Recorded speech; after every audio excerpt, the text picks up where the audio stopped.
Good afternoon to those who are joining us from the UK and across Europe, and good evening to the ones who are still with us from Asia, and good morning to those joining us from the US and Canada. I am Gwen Wilcox, the CEO of Armstrong Wolf and the global lead for the Women in the CEO Community Programme. Welcome to the second day of our annual Conduct and Culture Summit.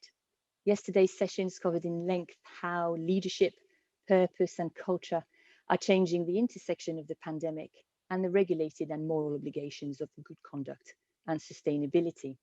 If you've missed any of these sessions, they will be available as podcasts. Today, we're focusing on threat management and the role of the COO, and I am delighted to be moderating this session titled A Purposeful Organization, How Does It Support the Culture and Conduct Agendas? This session will consider the benefits purpose can bring to a business and its role in supporting the related culture and conduct agendas. So, a note on what purpose is. Purpose is a combination of our unique contribution and how that contribution impacts others. In business, our purpose is very outcome-oriented. It's not about what we do, but why we do it. Therefore, we're now looking for meaning, a sense of purpose beyond the straightforward, I do the best I can at my job to pay the bills. We now have a tremendous opportunity to rethink. Our speakers today will give us their views and insights on their roles and opinions on what makes a purposeful organization. I'm pleased to welcome our speakers and would like to do a roundtable introduction, starting with our keynote speaker, Tracy. Hello, good morning, good afternoon, good evening, everybody. My name is Tracy McDermott. I'm the Head of Conduct, Financial Crime and Compliance at Standard Chartered PLC. Summer. Hi, everyone. I'm Summer Hinton. I'm the Chief Operating Officer for BMO Capital Markets. Catherine. Hi, everyone. I'm a partner at Oliver Wyman and a board member of the FIC Market Standards Board. And Christine.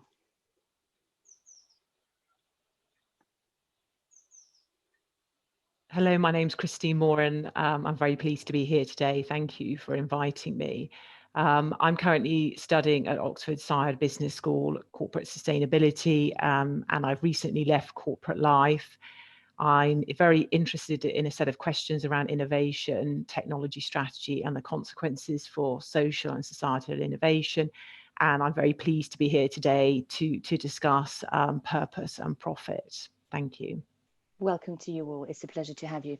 So this session will last 90 minutes and you'll have questions at the end for Q&As, obviously. So for the audience, please feel free to pop your questions in the chat as we go along. Good to have you, Tracy. The stage is yours. Thank you very much, Gwen, and thank you everybody for joining us today. I'm going to spend the next sort of 25 to 30 minutes talking, sharing some thoughts really on the role of corporate purpose and how that interacts with the culture and conduct agenda. And then I will be joining my colleagues for the panel discussion, and we'll have some lively questions and answers coming in from all of you. So please do post those on the chat.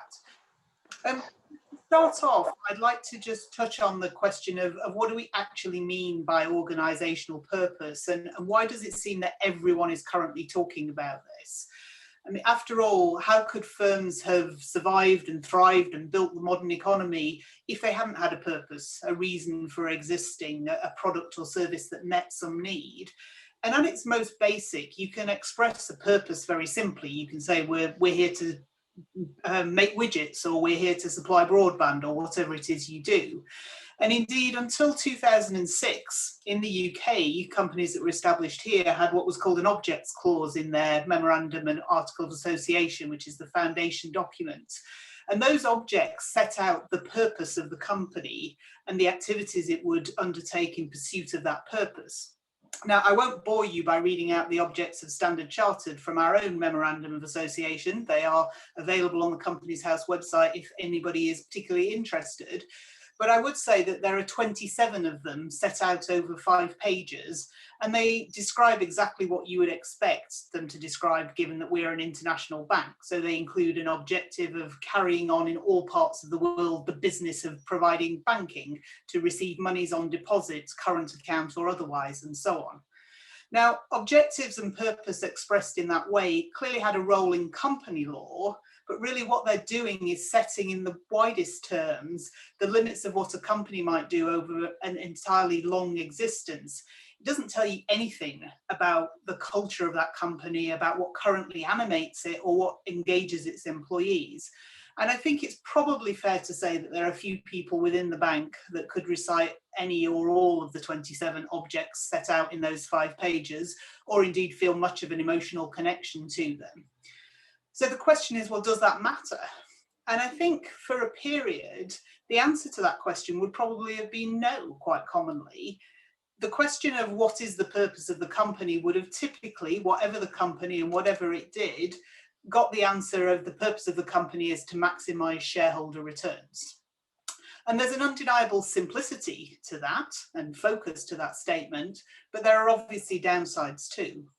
The first one is that, like the objects I described in our articles, it doesn't really tell you anything about what the firm should be doing or how it should be doing it. The second and more important issue is that it really elevates one type of outcome, shareholder return, above all else. And we're all very familiar with a litany of unacceptable corporate behaviour over many years, in many sectors and in many countries. And a lot of that was driven, or at least enabled, by the pursuit of short-term returns and profit without thinking about the why and the long-term sustainability of the business. And as we know, the financial services industry has often been the poster child for some of those behaviours, whether it be the global financial crisis, LIBOR, in the UK, payment protection, and so on. Now, of course, not all bad behaviour is driven by the desire to maximise shareholder returns, but we know that poor conduct outcomes often go hand in hand with prioritising profit and personal reward above all else. But I think things have moved on quite rapidly in recent years, and this historical truth that companies are just here to maximise shareholder value has been increasingly challenged, and that's accelerated more recently, partly because of the increased urgency around the need to tackle the climate crisis, and partly because of the drive to build back better in the wake of the pandemic. And that's really underscored the importance of corporates and the role we play in helping to get society back to where we need to get to. So we are seeing this desire and this expectation for corporates to become more balanced and more purposeful organisations. And this is being promoted by a whole range of people, investors, regulators, the wider business community. And one of the key high notes in this, I guess, was in 2018 when Larry Fink of BlackRock's annual letter to CEOs was entitled A Sense of Purpose. And that letter encouraged every company to articulate its purpose and how it benefits all of its stakeholders. So including shareholders, but also employees, customers, and the communities in which they operate. And that was then followed in 2019 by the Business Roundtable in the US, releasing a new statement on the purpose of the corporation signed by 181 US CEOs. And this shifted the emphasis of their principles, which had been the same since pretty much 1997, from a real focus on shareholder primacy to a recognition that corporations have a much wider stakeholder group, customers, employees, suppliers, communities, and shareholders. Now, the UK has had such an equivalent in the Companies Act as a list of have regards for many, many years, but I think it's fair to say that the Business Roundtable statement was probably rightly really seen as a sea change in fundamental corporate thinking. And it's not just about investors, it's also a focus of the regulators. The FCA in particular has stressed the importance of purposeful cultures as part of the overall governance framework and agenda for firms. And I'll say a little more later about the culture and the regulatory agenda. And there's also societal pressure from our clients and from our employees and from those who we would like to be our clients or our employees to demonstrate how we contribute to society. So there are lots of external factors which are pushing us to become more purposeful organisations. Now, if we only do things because we're pushed, there's always the risk that it becomes a box-ticking exercise. But I think there are also a whole host of pull factors which make a compelling case for why purpose matters and can help us as organisations to address this challenge. So if I think about why I think purpose is important, I'd highlight 3 key points: profitability, sustainable finance, and employee engagement. And I deliberately start with the question of profitability, because I think it's really important that nothing we're discussing here today is seen as an alternative to running successful, profitable businesses. In fact, the two, profit and purpose, have to go hand in hand. I did touch on the move away from shareholder primacy, but that is not intended to dismiss the importance of shareholders. Clearly, our investors are central to us having a business in the first place. So when we talk about purpose, we have to look at this through a commercial lens. We're not looking to trade off purpose versus profit. We're looking for a purpose which drives profitability and drives success. And to be effective, purpose really has to be embedded into a company's strategy and day-to-day activities. It's not some philanthropic nice to have that's off at the side.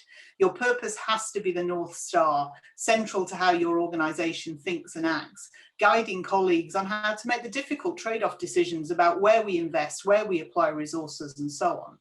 And that purpose has to be grounded in what the business is actually about, the products and services it can provide to meet the real needs and issues that customers and society need to have fixed.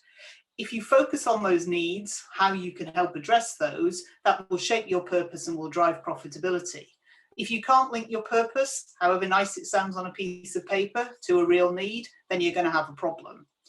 At Standard Chartered, we express this in a couple of ways. We have a brand promise that we're here for good, and we have a clear purpose which reflects both our history and our present activities, which is to drive commerce and prosperity through our unique diversity. A lot easier to remember than 5 pages of what's set out in the articles. And we use this to say if we can't tie our activities to that purpose, we should be questioning why we do that. So to try and make this a bit more real, I'd like to give an example and to drill down a little bit more into one area where I think the linkage between profit and purpose is very apparent, and that is specifically the increasing focus on sustainable finance. We all know that there is a very significant funding gap between what is needed to meet the UN Sustainable Development Goals by 2030 and the funding that's currently available. We published a report last year which said that there was a $10 trillion gap there and a $10 trillion opportunity for businesses to invest. And we know that public finances alone would not have been adequate to meet that gap even before the pandemic. And clearly, post the pandemic, that is even more difficult. So the role of financial services, the role of banks in our case, becomes critical. How do we mobilize that finance and support that development across the globe to meet those aims? Now, a few years ago, this was probably seen as something that was a little bit of a niche, the sustainable finance aspects, or perhaps even a CSR related issue. But I think it's fair to say that this is now absolutely at the top of the agenda, whether it's for clients, whether it's for governments, whether it's wider society, with a real focus on climate change. But it's also very clear that there is money to be made here as well. It's a really great example of where profit and purpose can explicitly coexist. And financial services is critical to deliver this. There's a pressing need to close the funding gap. There's also a pressing desire from individuals to invest in sustainable assets, but there are concerns about how to find them and the safety of doing that. And financial services providers have a real opportunity to connect that supply and demand. There's also a critical need not just to look at the E in the ESG alphabet, but also the governance aspects, the G. A lot of the barriers to sustainable investment are around concerns about greenwashing, around concerns about bribery and corruption in some countries, or political risk. Banks, with our focus on risk management, verification, financial crime compliance, can give people the confidence to ensure that governance is addressed effectively and that money can be safely invested. And then the last thing I'd like to talk about in relation to why purpose matters is because one of the most important ways in which purpose can support a resilient business model is by promoting higher levels of employee engagement. Increasingly, we know that a clearly articulated corporate purpose, which is aligned with people's own internal drivers and motives, is a critical component of the competition for talent in the recruitment market. And this also drives the bottom line. If you give employees a North Star, then you can actually allow them to drive their own innovation and empowerment. And I'm regularly wowed by the kind of ideas that come up from the ground where people are inspired by the purpose and see a problem to solve, and then their creativity actually does the rest. Now, I would say that one of the things that these factors underscore is the importance of involving colleagues in the way purpose is developed and articulated. Leadership is critical, but this can't be a top-down exercise where we tell people what this is about. And we've done a lot of work recently engaging our colleagues at Standard Chartered on thinking about how do we bring our high-level purpose to life in the light of the pandemic and the things that have changed and what's become more important and more urgent and what's become perhaps less so, and really thinking about the outcomes we want to achieve if we achieve our purpose. And we're very clear that if we don't have that sort of engagement, we'll be less attractive to our existing colleagues and to potential future colleagues, as well as to clients. Now, having extolled for some time the benefits of purpose, it is worth pausing to recognise that there are limits to what purpose can do for an organisation. An organisation with a sense of purpose still requires appropriate governance, systems and controls. A purpose will help to guide the organisation and the behaviours of those within it, but it is not a silver bullet for fixing all culture and conduct issues in a firm. Those still need a strong focus. So I'd like to talk for a little while just about the culture and conduct aspect of it. There are many, many definitions of the word culture.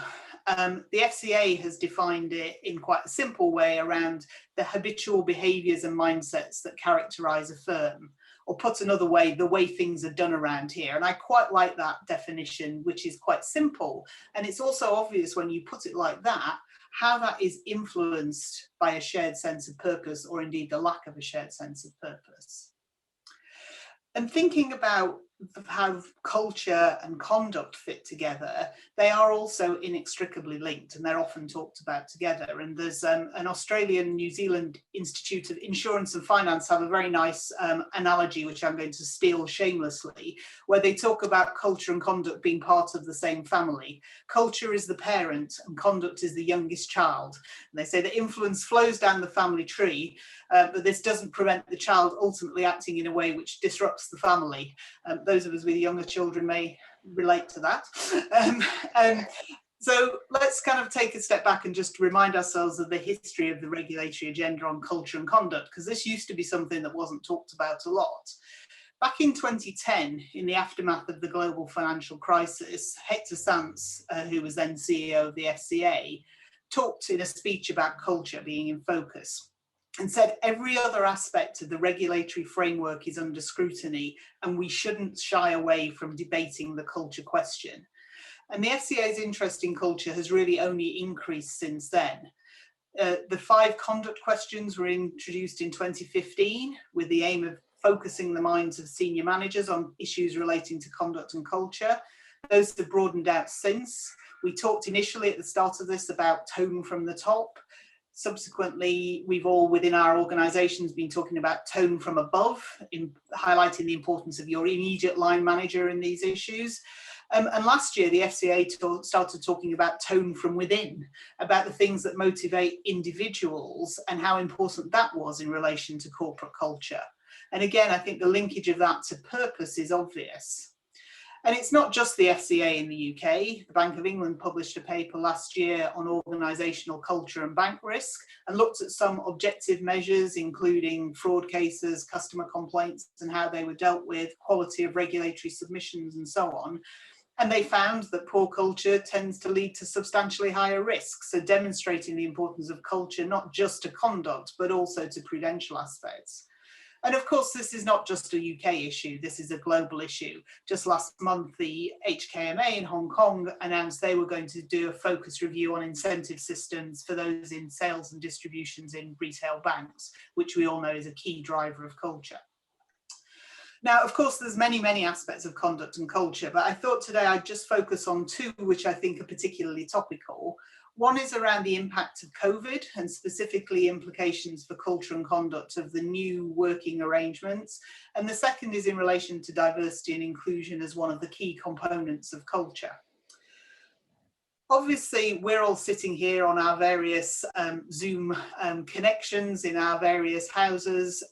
Work life has been utterly transformed since the onset of the pandemic. We've taken busy offices and replaced them with our own little makeshift workstations. Team huddles has turned into yet more Zoom calls. go into the pub after work has turned into a virtual quiz. And many people have had to manage the exhausting task of balancing work with childcare or homeschooling. People who are living alone may have endured weeks or indeed months of isolation, and many have suffered illness and bereavement. So the last 15 months have really turned upside down some of our fundamental assumptions about what must be true in terms of how society operates and in terms of how we work, whether it's about when we work, about when children are schooled and so on. You know, it doesn't have to be the way it's always been. And I think, therefore, the events of the last 15 months have offered us all a great opportunity to think about how we redesign the workplace and how we fit it for the future.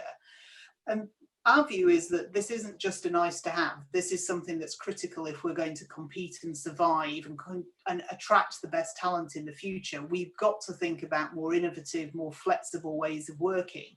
And we have to admit that after the initial shock of everybody going remote all at the same time, it became clear that actually things can work quite well in a remote working environment. And many companies, Standard Chartered included, are taking steps to make some of these new ways of working more permanent. But we also have to recognise that the new normal is still finding its feet, and it's going to be some time before we've worked out how to operate fully in this. There's clearly benefits to this more flexible way of working. Advancing the diversity and inclusion agenda is one of the most compelling, and particularly for women who do still, I'm afraid, do disproportionately the largest amount of childcare. Having more flexibility in working hours and being able to work from home more is a real advantage. For colleagues who have disabilities, not having to commute daily takes away a significant barrier to employment.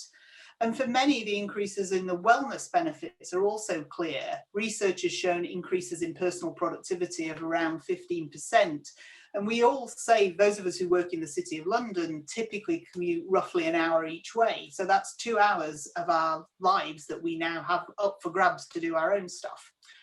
But there are obviously potential downsides as well. We've also seen lots of people having increased stress levels and experiencing longer working hours. Quite often our employers have been the benefits of those 2 hours we've saved on commutings rather than ourselves. And at some points in mid-2020, I think many people felt they'd taken the leap from working from home to living at work, and we've clearly got to rebalance that. And we often hear from those, particularly who are new to the workplace, that they miss the camaraderie of the office and that it's much more difficult to learn on the job when you're not in day-to-day interaction with your colleagues. And not everybody has the same home circumstances, a proper chair, a free space, access to technology. And for a hybrid model to be a long-term solution, we have to solve for those problems. Now, we'll all have our own individual opinions on what's been the positives and the negatives of the last 15 months, but it's pretty clear, I think, that a hybrid approach to working will be the future for most of us. And that, of course, has opportunities, but also risks. And the FMSB Conduct and Ethics Committee, which I chair, Catherine mentioned she's a board member there, is currently reviewing this evolving risk environment and how the risks in a hybrid working environment might impact conduct outcomes. And we're in the process of developing a publication, which I hope will be very helpful, which talks about how we can achieve equivalent conduct outcomes in that hybrid working environment and highlight how risk management is evolving and how it needs to evolve.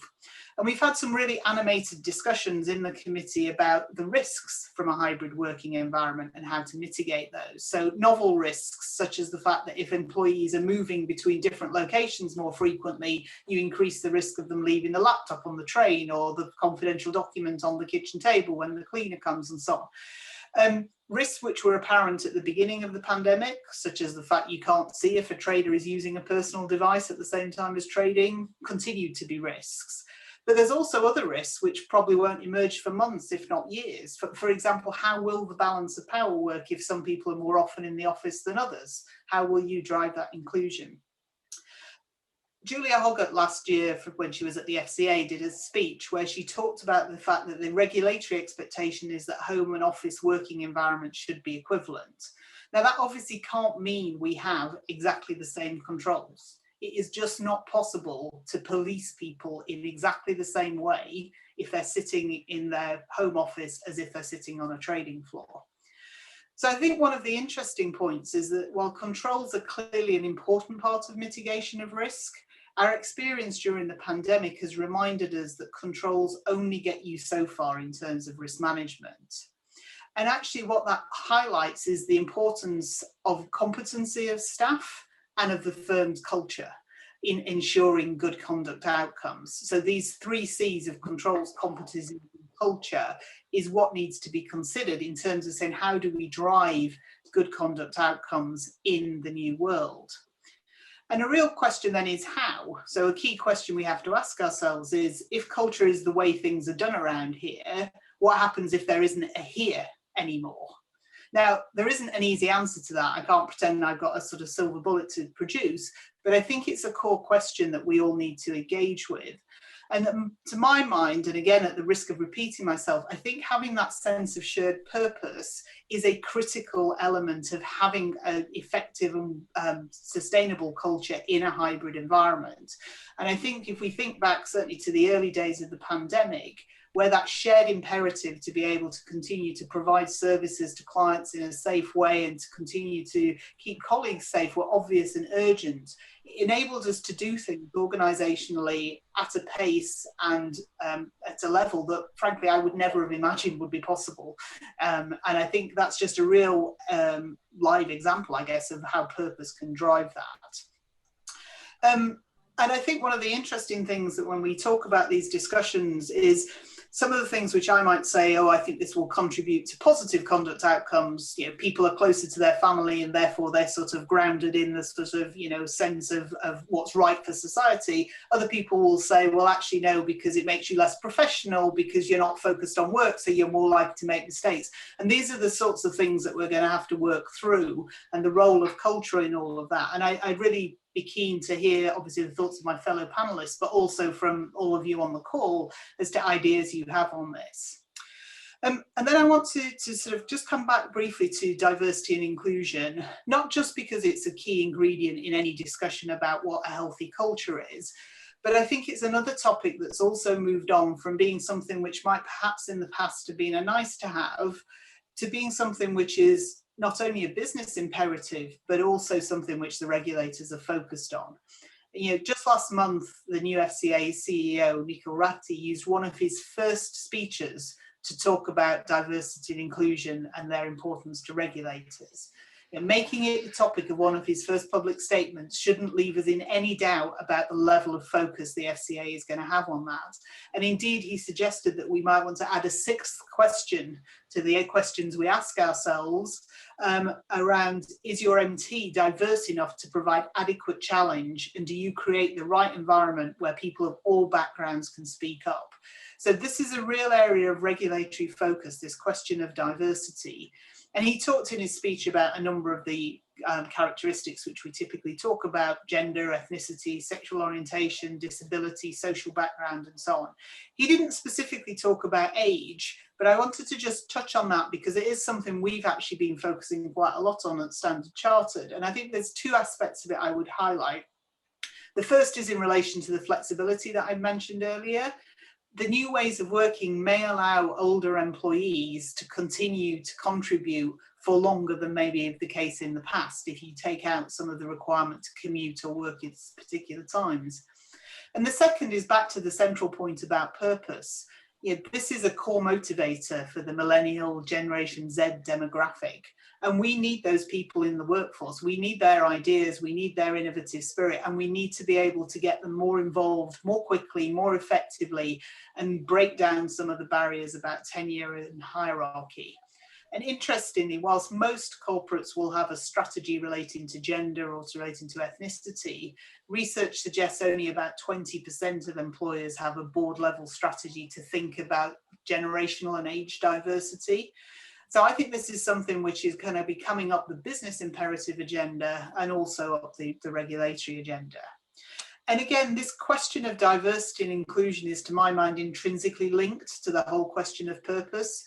If you want buy-in from your colleagues to your firm's purpose, they need to feel a sense of their own individual purpose and value. They need to feel that they are included and valued and that they're bringing something to the table.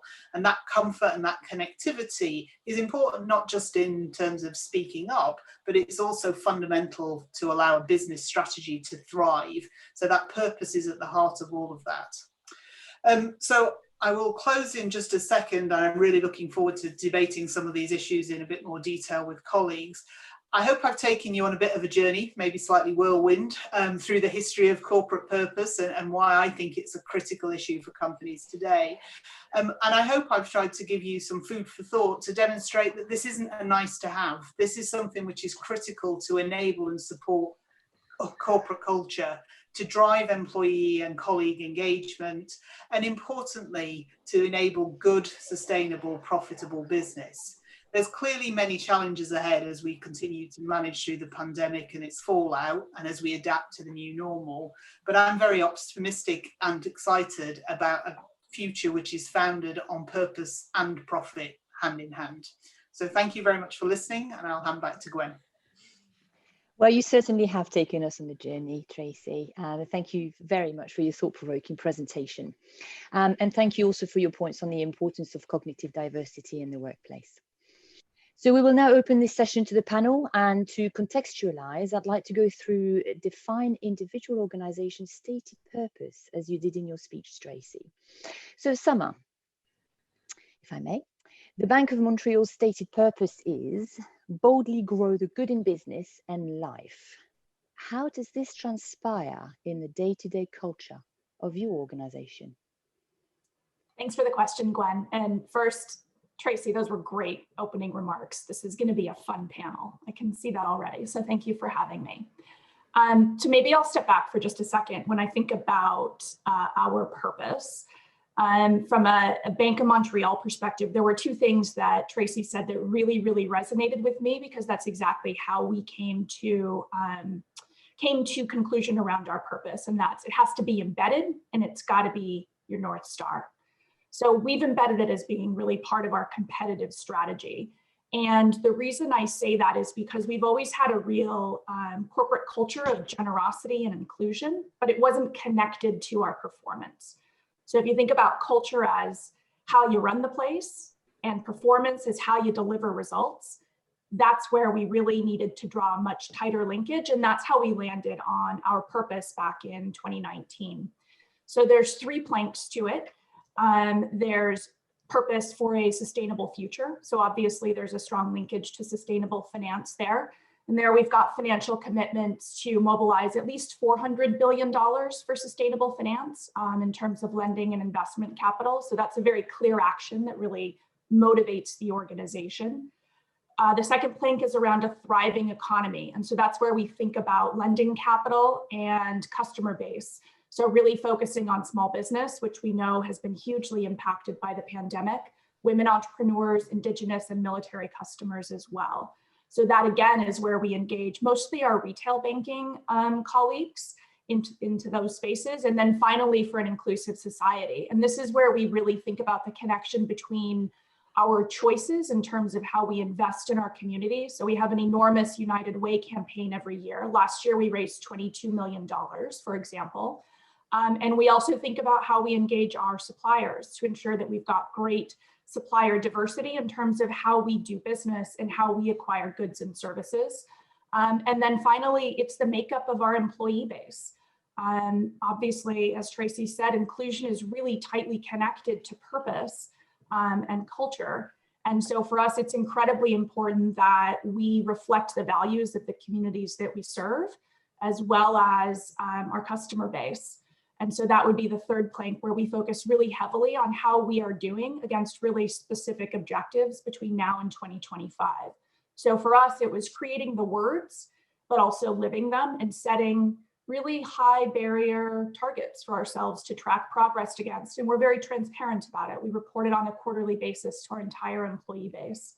So I'll get into some more of the elements of how we've embedded it, but I would say that's what we've done at the highest level to create that kind of transparency and alignment to business strategy. Thank you, Summer. Similar question to you, Catherine, at Oliver Wyman. So your stated purpose is break through to achieve the amazing. How does this purpose transfer to your standard operating model for your clients? Thank you, Gwen. And I must say that many things that Tracy said, in fact, have really connected with me as well. And a couple of things that really resonated in the context of our purpose is that it really engages all of its employees and that every employee knows it. I think that's very much true. And then even more so that purpose needs to be central to strategy. So our purpose of creating breakthroughs to achieve the amazing, it drives everything that we do. And there are several pillars that kind of sit below that as part of the strategy. I can't talk about all of them, but one to maybe pick up on is breakthrough impact. So we have relentless focus on breakthrough impact, and that has led to where we don't think we can have that impact, turning down work, not pursuing it. It has led to, before us actually embarking on any kind of engagement with a client, having a discussion with them as to what 10 out of 10 impact would look like for that engagement. Then during the engagement, meeting on a weekly basis as a team to make sure that we're razor sharp focused on it. And then the sort of other end of the life cycle of a typical engagement, we also send out a survey to our clients asking them whether we lived up to the impact that was expected and ask them to score us on it. So, really it's become, it's very much central to everything that we do, right? Every single step in a project life cycle and the way that we behave and what we prioritize as a business. Purpose is really at the core of all of that. And also very much supported by our values, of which there are a few, but in an environment where exceptional people can thrive and a better way to make lasting contributions. Thank you for that. Christine, have you observed that organizations are focusing more and more on their purpose to support their culture and conduct agenda, maybe in financial services or outside of the industry? Yes, I mean, I think that's categorically the case, and just to circle back on something that Summer shared in terms of the Bank of Montreal. I think it's very interesting and incredibly relevant, actually, that in terms of the Bank of Montreal's purpose, you focus on reporting on really clear, stretched targets, and then that holds accountability. And those two things are certainly, I think, two of the key ingredients that move firms away from being those firms that talk a lot about purpose, and those firms that actually are able to action and evidence how their purpose is being lived and breathed. It's that sense of accountability, which is driven from very, very clear targets. And this, I suppose, just brings me on to something that I just want for those of you that aren't aware to be aware of, and that's the B Corp certification. So there are firms out there that have for a long time balanced purpose with profit. And a very, very high number of these are household names. So there's over 50,000 globally that have very clearly tied in their B Corporation certification, which goes to the heart of balancing purpose and profit. They do it very transparently, and there's a legal requirement within their various sort of articles of association, etc., stating this balance between purpose and profit. So their names such as Patagonia, which is a Californian US-based clothing company, through to Danone, the French food and drinks producer, and then more locally household names here such as JJ Mama BB and Ella's Kitchen. So I think financial services, dare I say, have got some way to catch up, but I wouldn't want us to think that we're breaking new ground, because I think that ground is already broken in a whole range of firms within the real economy who are, and through evidence and through profitability, delivering purpose and are taking responsibility for their full value chain in terms of whether it's working conditions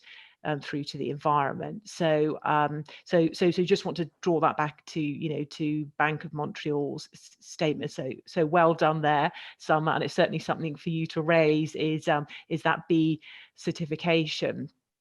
But I absolutely, would concur with the earlier speakers that this is, a very, very exciting period to be working through for financial services firms, and it's absolutely critical that we are very much driving and innovating in the real economy to help the real economy and those firms and the governments to solve what seem and feel to be intractable problems, and those are outlined in the UN's 17 sustainability goals. And it's very much a role that, as Tracy rightly said, that governments are not going to be able to finance themselves, but corporations and communities have a very important role to play. Thank you. So this gives me a good segue to my next question. I wanted to move on to the opportunity we have to reassess the why we as people and organizations are looking to work in a more sustainable way. So we're seeing increasing importance in adding value to society as a whole. Organizations are doing that. We're doing that at individual level. So Christine, as the next global lead for conduct risk, I'm keen to hear your views and interest in exploring the overlap between corporate sustainability, the environment and governance, of the E and the G of ESG, and conduct and culture. So the more we read on the interconnected topics, the more we see a consensus forming around the dollar value and the moral values. Your views on that? So I'm certainly somebody that has a very confused brain. So I certainly am not going to give you clear definitions of each of them, but I would say that I think they're inextricably linked, and I certainly wouldn't allow any sort of interactions I have to be held up by wanting to define them. So I think what I certainly have done in my career past is always pushed the conversation to ensure that governance, that decision making, that accountability for conduct, culture, sustainability, and purpose is really, really clear.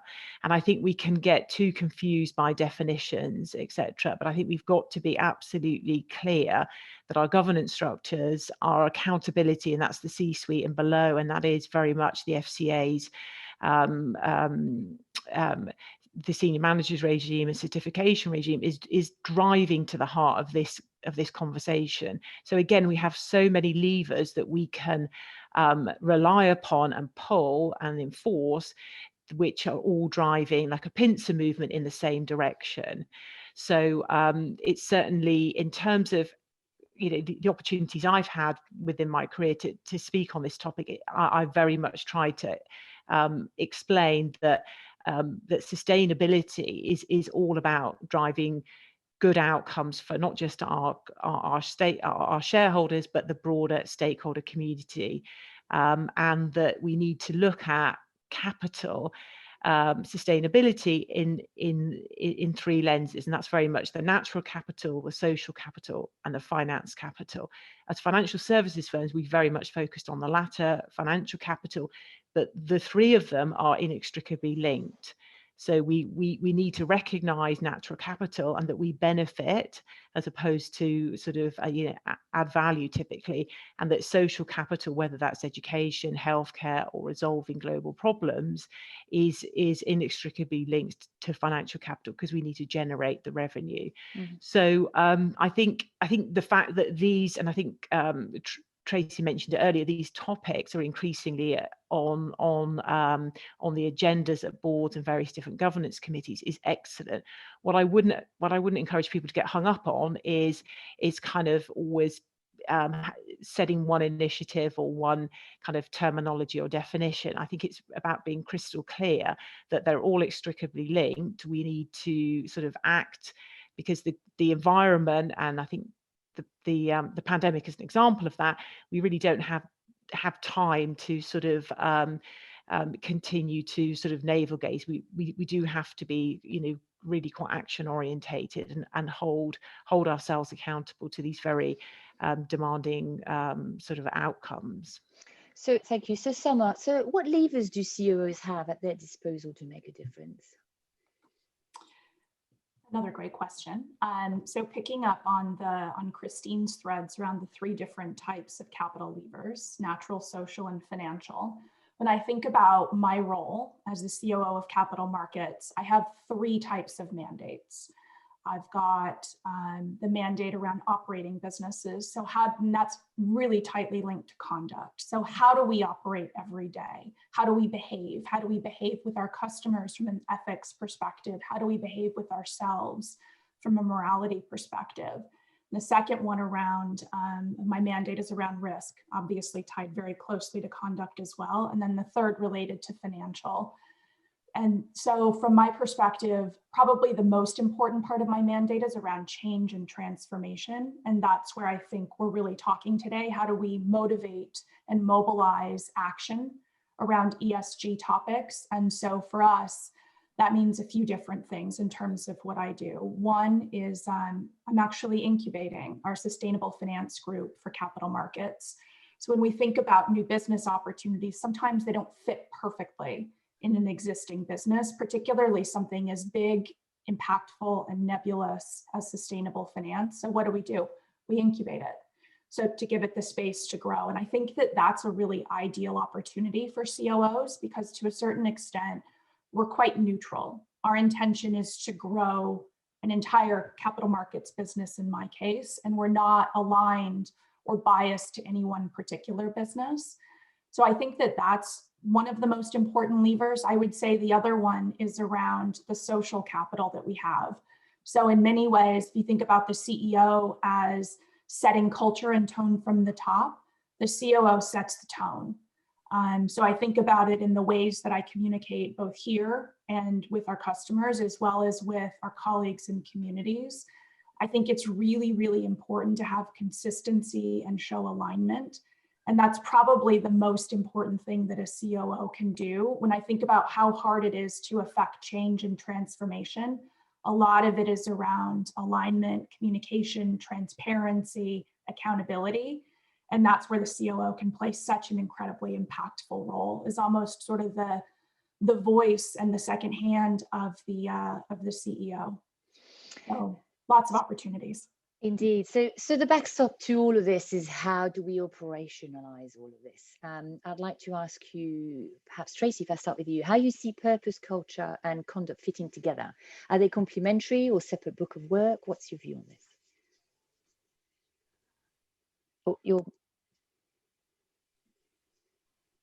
Sorry. So I was going to say I would echo what Christine said, that I think getting too hung up on definitions and is something a conduct question or a purpose question or an ESG question probably doesn't do very much apart from changing around in a circle. I think if we, we clearly have within the organisation, we have people who are conduct leads and conduct specialists. I'm sure most of the people on the call have that within their organisation. We also have people who are focused on different aspects of sustainability, whether it be sustainable finance, whether it be climate risk management, whether it be the community engagement work.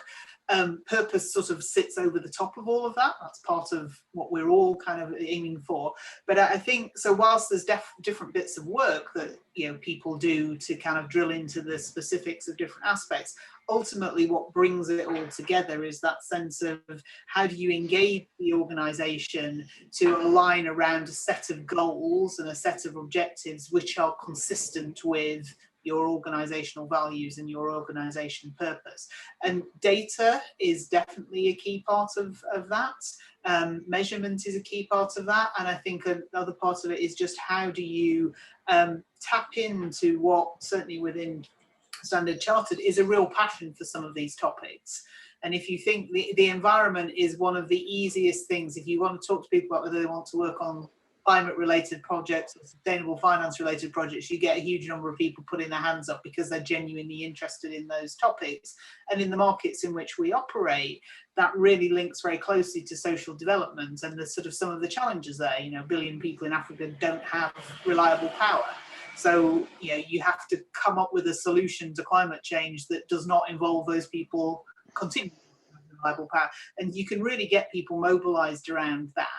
And I don't think it kind of, saying, is it a conduct question? Is it a purpose question? Is it a sustainability question is really necessary? I think it's more about saying this is the problem we're trying to solve and actually getting people's minds around what can they do to help solve that.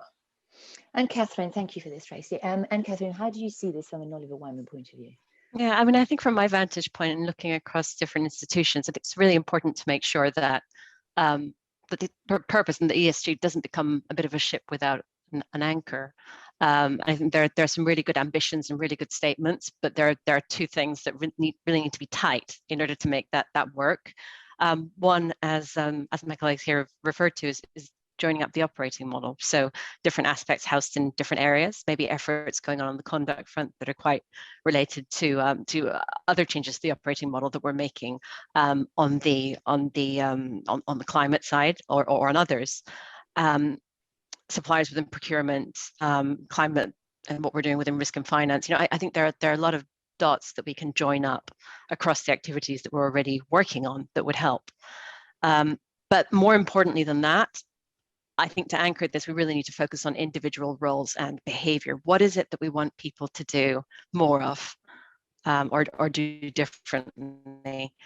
Right, so our stated ambitions, what do they mean for, say, an FX trader or a quant or someone sitting in technology, or I mean, if you're a universal bank person in the retail branch facing customers, what are we asking of them? I think the more specific we can be about that, the more people will understand what they can do to contribute and to help move the dial.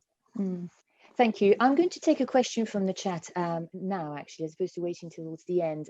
Is ESG sufficiently potent to align individual purpose with corporate purpose when learnt behavior, conduct, may be slow to shift focus from the simplicity of revenue or profitability? How do we adjust the reward and motivation framework? Maybe one for Summer. I'm sorry, Gwen, could you repeat the question? Of course, yes, it's a very long question. No problem. It's a long question, but hopefully a good one for you as well. Is ESG sufficiently potent to align individual purpose with corporate purpose when learned behavior, conduct, may be slow to shift focus from simplicity of revenue or profitability? How do you adjust the reward and motivation framework? That's an outstanding question, because people behave how you incentivize them to behave. It's human nature. That's right. So first, I would start by saying that we believe that the ESG space, probably more specifically sustainable finance, is the greatest and most potent growth opportunity in our business, in our generation. So it helps to start from that beginning assumption that this isn't just about, as my colleague says, giving everyone a snuggle and making them feel good. This is about profitability while changing the world.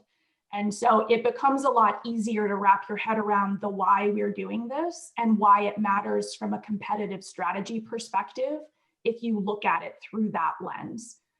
Now, it's incredibly complex, though, because there will be, as these markets evolve, we will be tempted to do things that are inconsistent with our risk appetite, meaning our credit risk appetite, our market risk appetite, et cetera, because we could be chasing a dollar of profitability or overly enthusiastic about an opportunity. And so for us, you know, the important part is joining up profitability with purpose and also risk appetite. So that's number one. The other thing that's incredibly important to us that could create some cognitive dissonance among our businesses is that the reality is that as a Canadian bank, we have an incredibly important purpose to play in the Canadian economy, which has a huge driver of industries like energy. And so it's really important for us to stay focused on what our customers need. And our primary objective is helping them, partnering with them to make the transition. And so there's this sort of constant tension between perhaps huge ambition to make a big splash, like thinking about our Climate Institute, and then the need to really think about how we partner in our existing businesses with our existing customers. So I would say those are probably the biggest complexities around how we drive behavior as we help customers transition and help ourselves transition and sort of set the tone in these various marketplaces.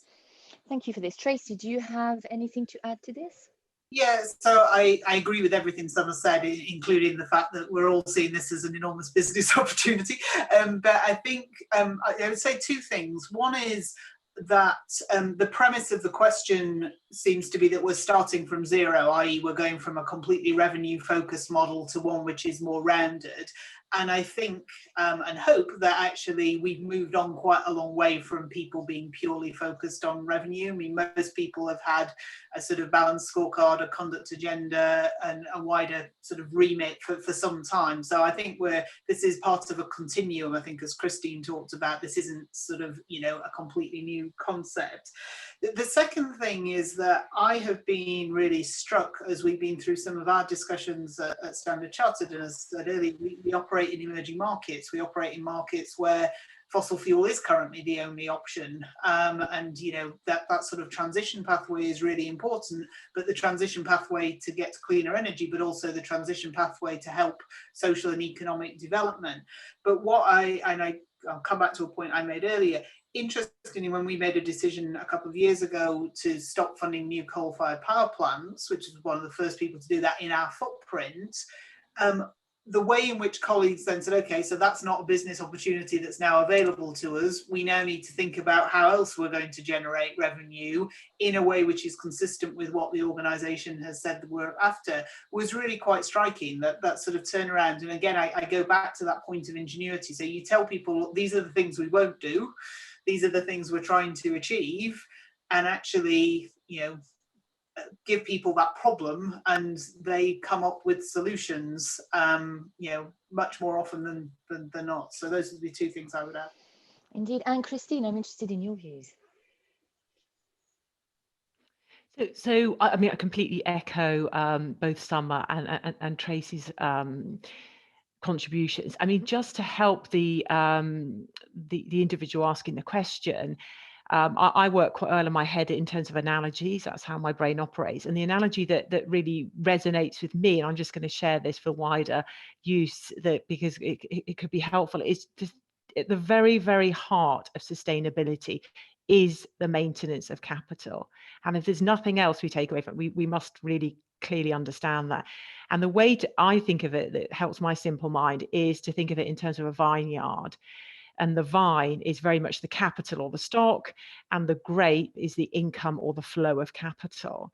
And sustainability is all about maintaining the capital in such a state, i.e. the vines, in such a state that they are continually producing a flow of income, i.e. grapes. And that sustainability comes in many different forms, doesn't it? It's, you know, you're relying on natural capital for the rain, but you've got, I don't know, somebody who's good at geology, who's looking after the soil, and somebody else is looking after different aspects. But so everybody has a different role to play, but it's really recognizing that capital is at the heart of sustainability. And coming back to, I think, as Summer was saying earlier, the three types of capital: natural, social, and financial. But we absolutely expect that sustainability is about driving income, but it's about driving income which is going to maintain the current environment and improve the environment. And that comes back to the UN sustainability goals, which are aspirational.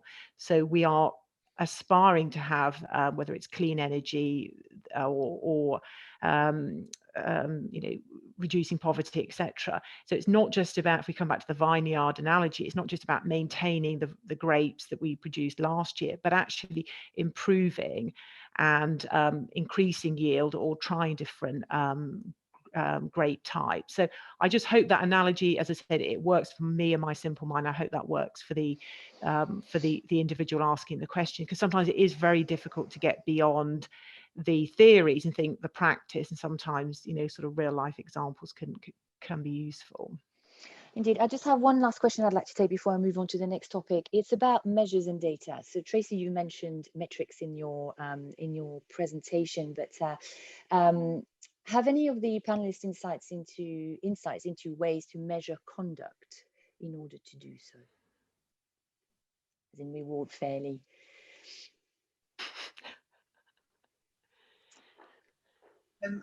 I'll start, and then others, I'm sure, will chip in.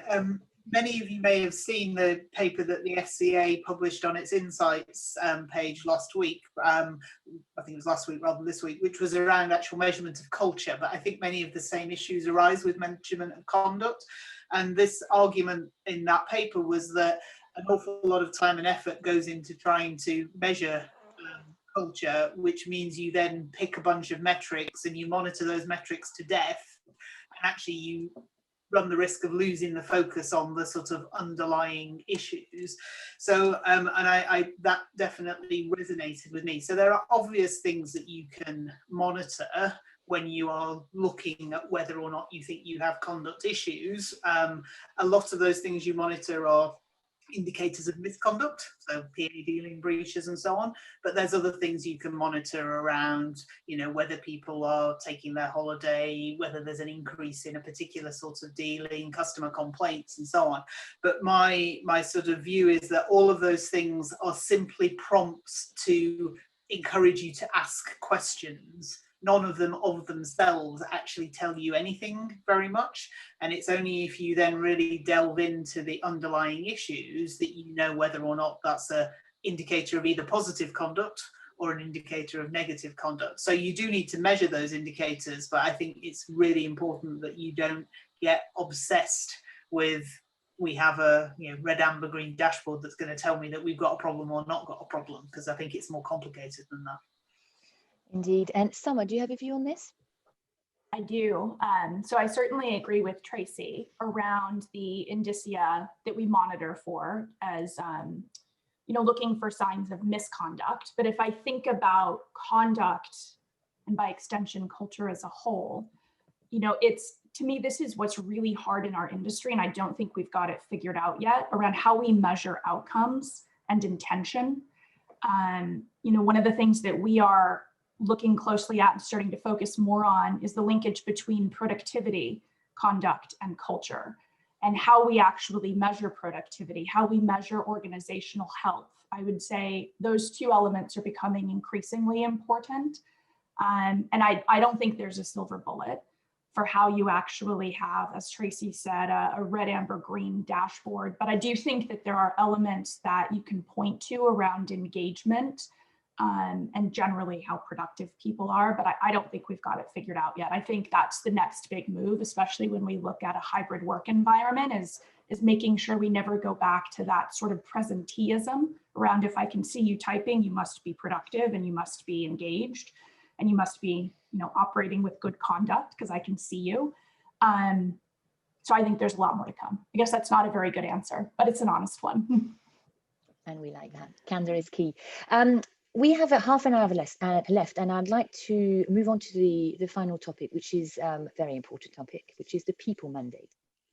So the latest Harvard Business Review study queried just over, I think, 20,000 employees from 25 industries about how they feel at work and how those feelings impacted performance. And purpose was the single largest positive impactor, and that those who found purpose in their work were nearly 3 times more likely to stay with their present company, reported greater than 2 times higher job satisfaction, no surprise there, and were 93% more engaged at work, which is a staggering number. So at the heart of purpose and culture are people, and the nature of the relationship between employers and employees is now being redefined as we work towards the new normal. So to maintain and grow culture, do you foresee that the expectations from employers and employees will change? If I can maybe direct that to Christine to start with. Yes, I think absolutely they are changing very, very fast, in fact. Personally, I see this as a fantastic opportunity. I think we've invested, and rightly so, in whether it's D&I or different schemes, and we have all financial services firms have umpteen policies on whether it's gender or flexible working. But I think the reality has always been very different from the policies and the stated words. So I think one of the benefits of COVID is that it's the forced environment has given us the opportunity to innovate, be more flexible, and be more open-minded. So I think the relationship between employer and employee is dramatically changing at that speed, and we've all got a fantastic opportunity to influence that. So I think there's, I personally, I think it's an incredibly exciting time. We're going to have to be very competitive because there's clearly going to be a war for talent. And I think, to echo, Tracy's observations earlier around age, I think there's a whole range of different communities who have been underrepresented and underserved. And I think it's only going to be to our benefit going forward to engage and involve those communities. Personally, I'm incredibly excited, and I'm certainly looking a lot on in terms of articles around the future of the workforce and what do we mean by that. But I certainly think that our old ways of thinking around flexibility are going to be very much confined to the history books. And I think it's everybody's individual opportunity to have those conversations and to be honest and authentic about what helps them deliver and what helps them find purpose. Because I don't think HR departments are properly resourced or in a position to be able to support that conversation by themselves. And I think the C-suite themselves are struggling. So I think that's another unifying force that we can all buy into, because we are all both an employer and an employee, or a parent or a child or a sibling or a partner or responsible within the community. So I think it's a very unifying force. I very much look forward to seeing how some firms are going to operate in this space, and there will be some very clear winners and very clear losers. And I think that's, again, one of the high risk strategies, because we have such an information society whereby everything is transparent and everything's very immediate. So I think the firms that make certain moves or certain statements or close down certain opportunities or open others, it's going to be very immediate what is well received and what isn't. It's a bit like, I don't know, today, the recent announcement over the Football League. There will be very immediate reactions. And it's going to be interesting to watch. So certainly from my perspective of now being an academic, without quite the same concerns, yes, it's, certainly an interesting bystander position. Yes, quite controversial with the Football League. Yeah. So it's coming to you, actually, Tracy. Now, obviously, Standard Chartered Bank has been very transparent about how they are opting for a hybrid model and leaving for optionality for staff working from home or back in the office. Are you planning to create cohesion in this new normal, and how? Well, we're certainly hoping to have cohesion in this new world, but fair to say that it will obviously be more difficult and more challenging because you are operating in a different way, and that is both the opportunity for us to get the most out of our colleagues and for our colleagues to get the most out of their work-life balance, but it's also the challenge because managing people in a very different, more dispersed way requires more time, more effort, different sort of skills. And so really a lot of this is about how do we enable people leaders to have the right conversation, and thinking about how do we develop, and this will iterate over time, how do you develop guidance as to, well, these are the sorts of conversations you really should be having as a team, these are the sorts of conversations you should really be having face to face, this is the sort of work you might do at home. And I think one of the great benefits of the last 15 months is I think it has really humanized the interactions people have at work. So, the conversations we've all had with our colleagues, with our bosses, with our teams about how are you feeling have been completely different over the last 15 months. And I think over the course of my career, because people have genuinely been interested because they know that, people are in very different situations. And I think taking that forward as we move into these new ways of working and having that flexibility of mind as well as flexibility of location to say, actually, this isn't quite working, we're going to need to tweak that. And that does require a somewhat different relationship to your question between the employer and the employee, because it's less of a sort of parent-child relationship, to use that analogy, and much more of an adult-adult conversation. And that is in many ways harder, but if we get it right, is ultimately much, much more rewarding. I think the other thing that I would just say is that is a real opportunity coming out of the pandemic, and Christine talked about B Corps and purposeful companies.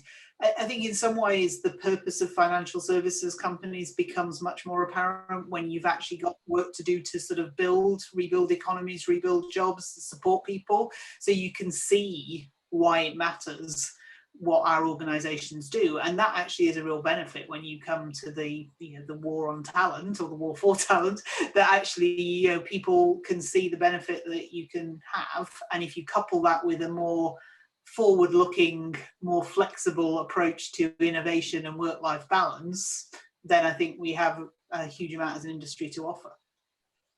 Thank you. From an Oliver Wyman point of view, do you see similar activities? I do very much, Gwen, and I want to violently agree with Tracy that I think now is the perfect time for a kind of reset in thinking about purpose and value proposition. Because of COVID, because we're already disrupted, we've been examining our lives and thinking about what's important. Because of millennials and Generation Z and different expectations, because of the climate challenge and many other things. So I think now in a way is the perfect time. I think, for Oliver Wyman, we're a different kind of business. As a consulting business, we already are working from client site Monday through Thursday most of the time, and coming back to the office on Fridays to all be together. So, I think that the kind of concept of like the culture and family were already operating in a manner that involved being across many different locations. And so in that regard, perhaps, it's been a little bit easier. I think when we think about the proposition going forward, more flexible working will certainly be a part of it.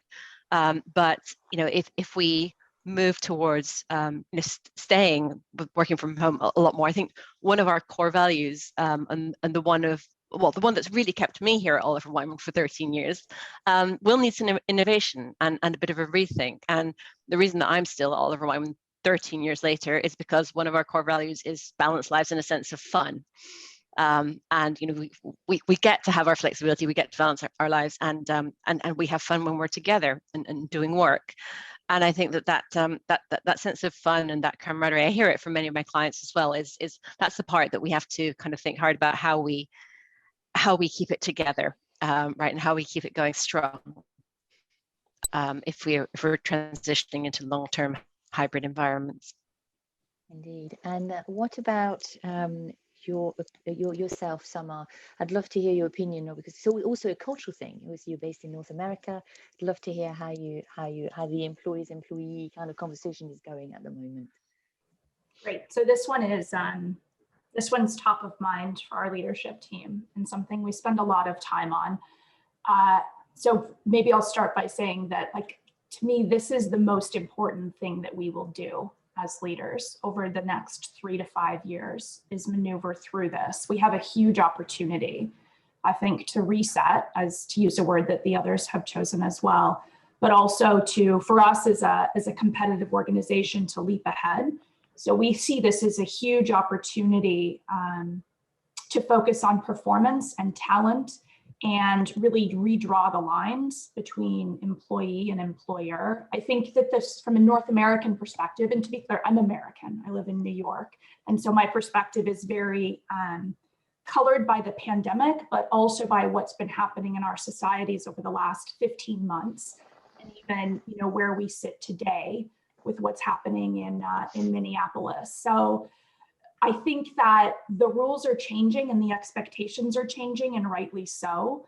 So we spend a lot of time thinking about how to drive performance, how to focus on customers, how to create an environment where employees can thrive, and how to hold ourselves accountable. And that all sounds very nebulous, I'm sure. But when I think about what it means in reality, we've got a large, really cross-functional team of people deployed against this. What does the future workspace look like? What does a hybrid work environment look like? Because we're also committed to this. We're bringing innovation in heavily, because we don't think there's anyone that's got this figured out. So we're doing lots of pilots. When I say cross-functional, I mean drawn from all different areas of our businesses, as well as multiple generations. So I think what we truly are creating is a real multi-generational space where people can perform at their highest levels, and also in partnership. And I mean, we've all spent a lot of time talking about millennials and Gen Z. I would posit that all of us want to work for an organization that has purpose and empowers us and creates great alignment. And so to us, that means making sure that voices are heard and experiences are respected, but always through the lens of what are we trying to achieve together as an operating business. And so for us, like we committed last week around timeline, like our intention is to value time in the office ultimately. And in all likelihood, we'll be going back after Labor Day. Feels like the right time to go back at scale. And one of our most important principles is that we value time together. You know, so how do we spend the most important and impactful time together? If we're going to ask people to commute hours a day, what are we doing when we get into the office, and why does it matter? So those are some of the things that are really going through our heads on a constant basis. How do we actually land all of this by September, I suppose, is the most important thing right now. And how do we not lock ourselves in? How do we try different things, and how do we create space for innovation and ingenuity? I think are all the things that'll help us thrive. And I think, Kristen, you have something to add here. Yes, I just wanted to share that I think there's so much we can learn from other industries, and I think particularly right now, if we look at the pharma industry, that's had to some extent shelve a lot of its existing very, very profit-making businesses and throw itself headlong into researching and, thankfully successfully coming up with a range of different vaccines. In its speed that 15 months ago people I just think that it's taken us what 10 sort of typically 10 years to find vaccines, and maybe 40 for AIDS, and we haven't got one for the flu, but in sort of around 10 months a number of firms were able to do that, and that's because they us over profit. And that is incredibly powerful. Still think that they're mutually, open your eyes, because it's absolutely not. It's occurring time, and it's saving lives. At another level, a very household level, felt I don't know what the word is, but last summer when we were regularly hearing from the CEOs of Tesco, Sainsbury's and Waitrose, I was incredibly motivated and the work that those firms were doing, and the ordinary shop floor people who were overnight disrupting their standard methods and prioritizing certain clients and certain individuals above others, and again putting purpose above profit. And I think that we have lots of examples in the real world of where this is achievable and where people are drawn to those industries because of this sense of balance between purpose and profit, and they're not mutually exclusive, and one isn't above the other, but they can succeed very healthy together. I'm not saying it's a plain sailing, because I'm sure there were huge challenges, and there are. The pharma world is having to explain to the likes, the sort of certain dementia or cancer or other university and academic research agencies why it's not investing over the last 15 months in those diseases, which are also killing people on a daily basis. But they made a very difficult decision, which myself and others are very thankful for, to swing. So I think that's the other thing, to recognize that decision making isn't without reputational risk. And thankfully, that risk and that massive investment, which I'm sure is going to be supported by a lot of the banks potentially on this call, but it's paid off, but it might not have paid off. So there is risk involved, but without that risk, we're not going to have innovation and rewards that that come from it. But I certainly think as an industry, we need to be more open-minded and more creative and inclusive around where we take examples from. So that's certainly something that over the last year and going forward, that I'm using those two sectors, pharma and grocers, as kind of examples of how we can be more courageous, more innovative, more creative, but still drive shareholder return, which is clearly what they're doing. Indeed, and that takes me to actually my last question before we close. So we are clearly at an inflex point for organizations to change their DNA, where diversity in age, you mentioned it, Tracy, in your speech, race, sexual orientation, but also diversity of cultures, nationalities, careers in other industries, like you said, Christine, are bringing new skill sets that drive culture change and reframe purpose. So with the pandemic, the staff or our people have been reevaluating their options with regard to their work and why they do what they do. So I have a question for all of you. Have you seen, or have your organizations been working on retention and or acquisition programs to remain an attractive career choice, financial services being the career choice here, and if so, how? If I can maybe direct this to Summer. Thank you. Happy to comment on this. So I think that we would be crazy if we weren't focusing on talent. There's been, in our little corner of the industry, I'm sure everyone has seen the press around how hard it's been. I think that's one thing we have to acknowledge, is that right now, in this moment, our employees are working harder than they ever have. The boundaries are blurred between home and life, or home and work, and our business volumes are through the roof, particularly in North America, as the economy starts to recover. And people are still living through, in Toronto right now, our employees are locked down. They're basically not allowed to leave their house, which is obviously a very different experience than what we're having in other parts of the world. And so employees are under tremendous pressure and stress, and we're seeing attrition higher than usual across the industry. And it's not people going across the street to another bank. They are leaving the industry in droves. And it's not because the pay is not competitive. It's because the balance is not competitive and the intention and the purpose are not competitive. And so I think that there is an enormous rethink coming, and an enormous reset.